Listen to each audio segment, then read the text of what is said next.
나눔 서재를 찾아주셔서 진심으로 감사합니다. 오늘도 지혜를 나누는 소중한 시간이 되길 기원합니다. 오늘은 생각 나눔과 함께 책 생각을 키우는 명언의 지혜에 실려있는 이야기 6편을 준비했습니다.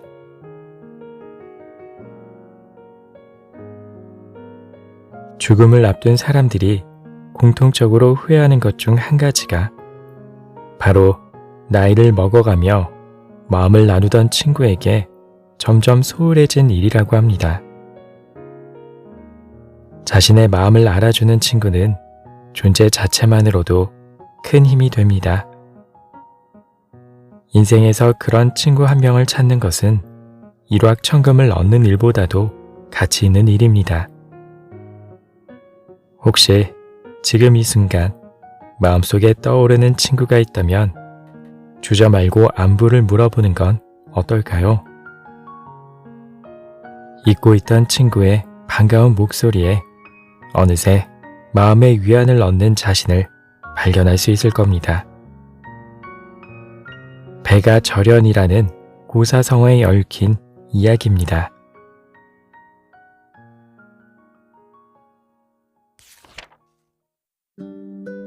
배가 절현. 춘추시대에 검고의 명인 배가가 있었다. 그가 검고를 타면 천자의 수레를 끄는 6필의 말까지 감동하여 고개를 우러르고 멈춰섰다고 한다. 그러나 배가의 음악을 진실로 이해해주는 사람은 그리 많지 않았다. 하지만 종작이라는 사람은 그 누구보다도 배가의 음악을 가장 잘 이해하고 사랑했다. 종작이와 배가는 세상에 둘도 없는 친구가 되었다. 어느 날 함께 놀러 갔던 두 친구가 갑자기 소나기를 만났다. 비를 피해 바위 아래 머무는 동안 배가가 검은고를 들고 줄을 튕겼다. 종작이는 그를 들으며 곡조 하나하나에 담긴 배가의 생각을 차례로 맞추었다. 종작이의 정확한 추측에 어리빠진 배가는 타던 검은고를 던져버리고 감탄하여 말하였다. 참으로 신묘하오. 그대의 추측과 내 뜻이 어쩌면 그렇게도 일치하는지. 그대의 귀 앞에서는 나의 음악이 이리도 쉽게 간파당하는구려.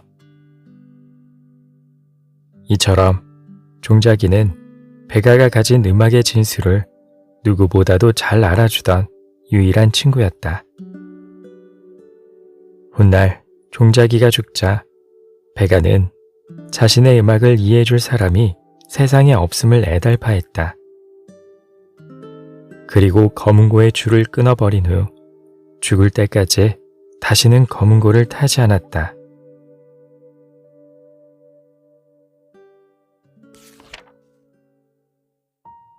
자만하는 사람은 인생이 순탄하지 않습니다. 높은 위치에 있거나 돈이 많을 땐 자연스레 주위에 사람들이 몰립니다. 이때가 자만에 빠지기 가장 쉬운 때입니다. 무언가를 얻어내기 위한 사기꾼들의 감언이설에 속아 넘어가 자기가 최고인 것처럼 행동하게 되는 것입니다. 매 순간 겸손하기 위해 부단히 노력해야 합니다. 만약 부와 명예를 얻었다면 이제부터 해야 할 일은 바로 겸손해지는 것입니다. 공적은 그저 남이 알아줄 때 진가가 드러나는 법입니다. 가득 차면 기운다는 유자지기의 의미를 되새겨봅니다.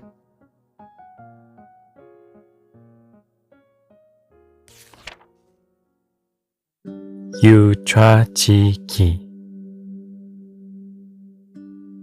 공자가 제자들과 함께 황공의 묘에 방문했다. 공자는 재단에 놓인 의기를 자세히 보고 난 다음에 말했다. 듣자 하니 이 그릇은 속이 비면 기울고 물이 반쯤 찼을 때는 똑바로 서고 물이 가득 찼을 때는 또 기울어진다던데. 그러고 나서 공자는 제자를 시켜 물을 떠오게 한 다음 그릇에 부어보도록 하였다. 과연 의기는 물이 절반쯤 차자 똑바로 섰고 물이 가득 차자 다시 기울어졌다. 공자는 그를 보고 느끼는 바가 많았다. 그렇지. 가득 차서 기울어지지 않는 것이 어디 있으랴. 그 말을 듣고 제자인 자루가 물었다. 가득 차도 기울지 않게 하는 방법은 없겠습니까? 공자는 자루를 쳐다보고 나서 이렇게 말했다. 총명한 사람은 어리석음으로 총명을 지키고 공로가 많은 사람은 겸손으로 공로를 지키며 용맹이 뛰어난 사람은 침착함으로 그의 재간을 지키느니라. 이것이 바로 사양하는 방법으로 자만을 극복하는 것이다.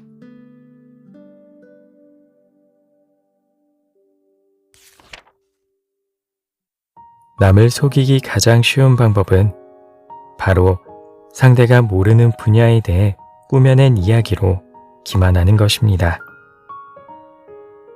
그래서 혹여 상대가 자신이 모르는 분야에 대해 장황하게 이야기를 늘어놓는다면 생각의 중심을 잘 잡아야 합니다. 자칫하다가는 상대의 교묘한 상술에 걸려들 수 있기 때문입니다. 다음의 이야기를 들어보시죠.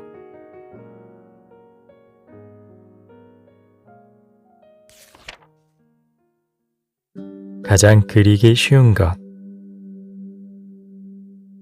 제나라 왕은 그림 그리기를 좋아했다. 하루는 왕이 여러 사람을 모아놓고 물었다. 무슨 그림이 가장 그리기 쉬운가? 잠시 침묵이 흐르고 한 사람이 일어나서 말했다. 귀신을 그리는 것이 가장 쉽습니다. 개와 말은 사람마다 볼 수 있고 날마다 눈앞에 있으니 진짜처럼 똑같이 그려야 합니다. 그래서 잘 그리기가 매우 어렵습니다. 그러나 귀신은 그림자나 형체가 없고 본 사람도 없으며 눈앞에 나타난 적도 없으니 제 마음대로 그려도 되지요. 어떻게 그리든 귀신을 닮지 않았다고 증명할 사람이 없습니다. 그러므로 귀신을 그리기가 가장 쉽습니다.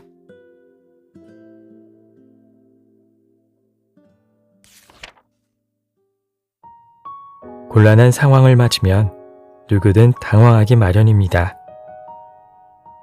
행동은 둔해지고 머릿속이 복잡해 도무지 대책이 떠오르지 않습니다. 이때 필요한 것은 눈을 감고 깊게 숨을 들이마신 뒤 마음을 가라앉히는 것입니다.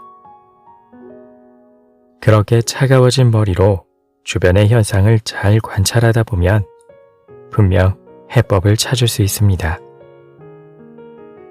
또 누군가에게 조언을 구하는 것도 좋은 방법입니다. 묻기를 주저하지 않는 사람이 남들보다 빠르게 성장할 수 있는 것은 자명한 일입니다. 이런 교훈이 담긴 공자의 일화입니다.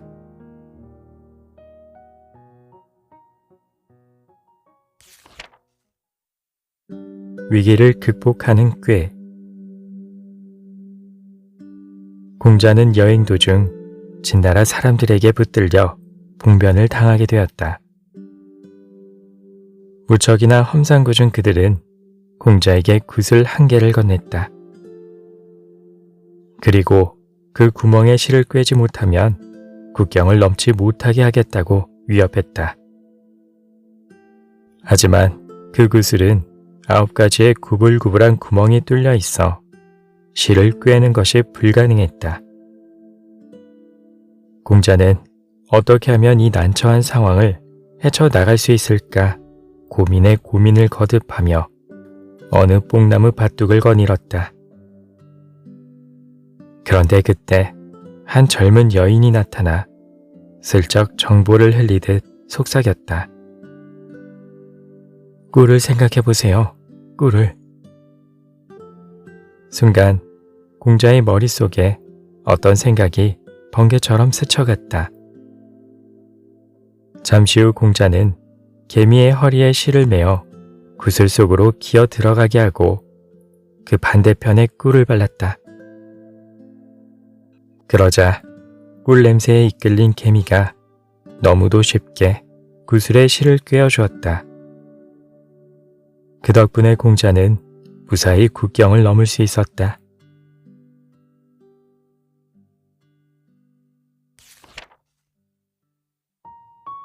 늘 자랑거리가 넘치는 사람이 있습니다.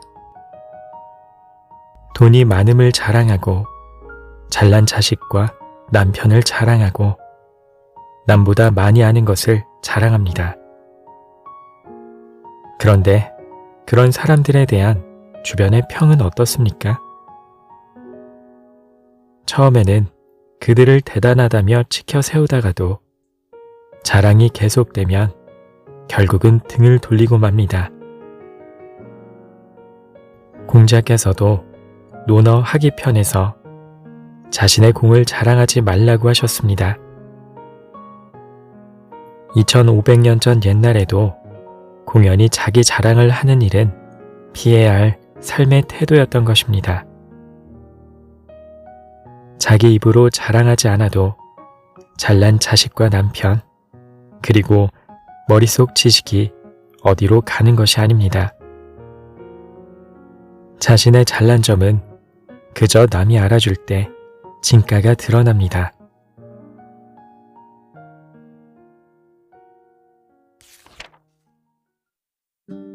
별것 아니오. 겸손을 갖추면 모든 일에 막힘이 없다. 그러므로 군자는 유종의 미가 있다. 역경. 진효자는 중국 송나라의 뛰어난 명사수였다. 그는 아무리 먼 거리라도 백발백중 무표물을 꿰뚫는 실력을 가지고 있었다. 어느 날 진효자는 넓은 곳에서 활을 쏘고 있었다.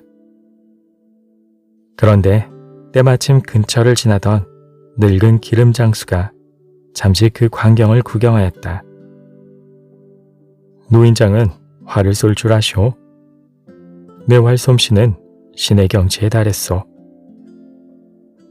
진효자가 거드름을 피우자 기름장수가 무심히 말했다.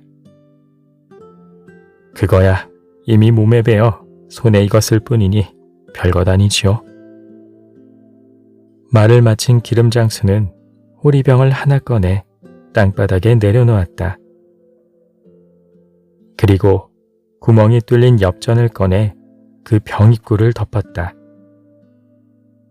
그런 다음 오목하게 파인 나무 주걱으로 기름을 떠낸 후 선체로 그 엽전 구멍 속으로 따라 부었다. 어찌나 정확한지 사각으로 된 엽전 구멍에 기름이 한 방울도 묻지 않았다. 진효자가 놀라 입을 다물지 못하자 기름장수가 다시 말을 이었다. 별것 아니오. 그저 오랜 세월에 익숙해진 것뿐이라오.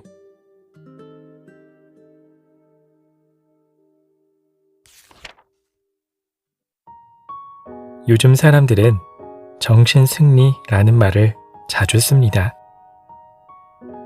정신승리는 대개 부정적인 의미로 자신의 부족함을 애써 좋은 말로 포장하고 암울한 현실을 도피하려는 태도를 뜻합니다.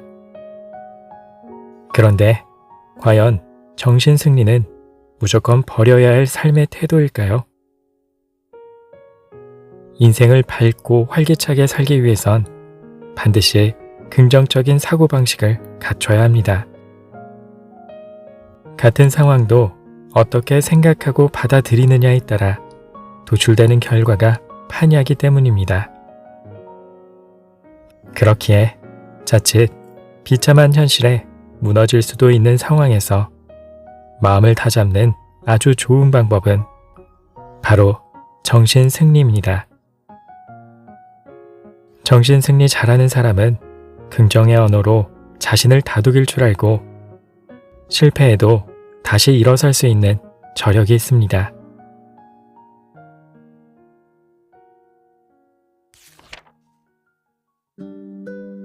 같은 질문, 다른 대답. 이 세상에 인간의 마음처럼 결점이 많은 것은 없다. 윌리엄 셰익스피어. 공자가 하급 관리로 일하고 있는 조카 공멸에게 물었다. 내가 일을 하면서 얻은 것은 무엇이며 잃은 것은 무엇이냐? 얻은 것은 하나도 없고 세 가지를 잃었습니다. 첫째는 일이 많아 공부를 못한 것이고, 둘째는 보수가 적어 친척들에게 대접을 못한 것이며, 셋째는 공무가 많아 친구와 사이가 멀어진 것입니다. 얼마 후 공자는 공멸과 같은 벼슬 자리에 있는 제자인 자천에게 똑같은 질문을 했다. 그러자 자천이 대답했다.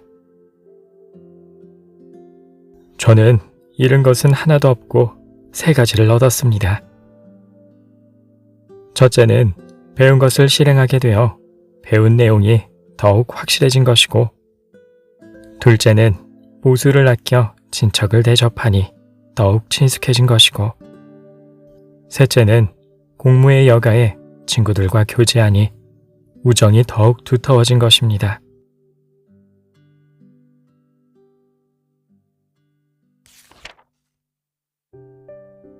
이야기 잘 들으셨나요? 인생을 살아가는 데 필요한 것은 지식도 돈도 아닌 바로 지혜입니다. 인생의 묘리를 깨닫기 위해 부단히 노력하다 보면 오늘보다 더 나은 내일을 맞이할 수 있습니다. 오늘 이야기에 대한 여러분의 생각을 댓글에 남겨주세요. 다양한 생각이 교류하는 나눔 서재가 되길 소망합니다. 그럼 평온한 날 되세요.